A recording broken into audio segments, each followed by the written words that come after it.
24 years ago today, February 18th, 2001, legendary NASCAR driver Dale Earnhardt died in a crash on the final turn of the final lap of the Daytona 500.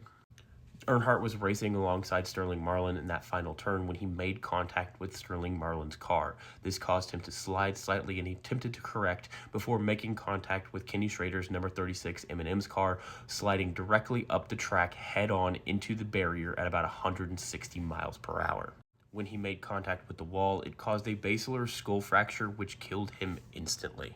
After making contact with the wall, the two cars slid down into the infield, and Kenny Schrader jumped out of his car and ran over to Earnhardt's car. When he looked inside, he immediately started waving for paramedics and instantly knew that Dale Earnhardt had died. One of the interesting things about this particular incident is Dale Earnhardt was incredibly critical of these particular cars and the safety problems he felt that they had. Just 17 laps before the crash that killed him, there had been another crash that caused a red flag so they could clean up the track. While he was sitting there, Dale Earnhardt told his owner, Richard Childress, "Richard, if they don't do something with these cars, it's going to end up killing somebody." Little did anyone know that just 17 laps later, that person would end up being Dale Earnhardt.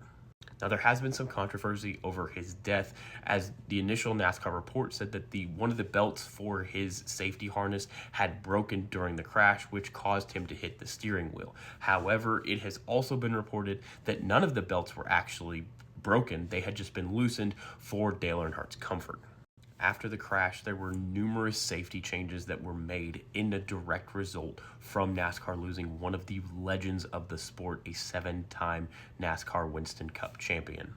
They started to request that all drivers use what is called a HANS device, a head and neck support device, which helps to prevent head and neck injuries. They also instituted Safer Barrier, which is an additional soft wall on the actual outside wall of the track to help cushion some of the impact. And then they also started development of the Car of Tomorrow, which has been credited with saving the lives of several drivers in major crashes since.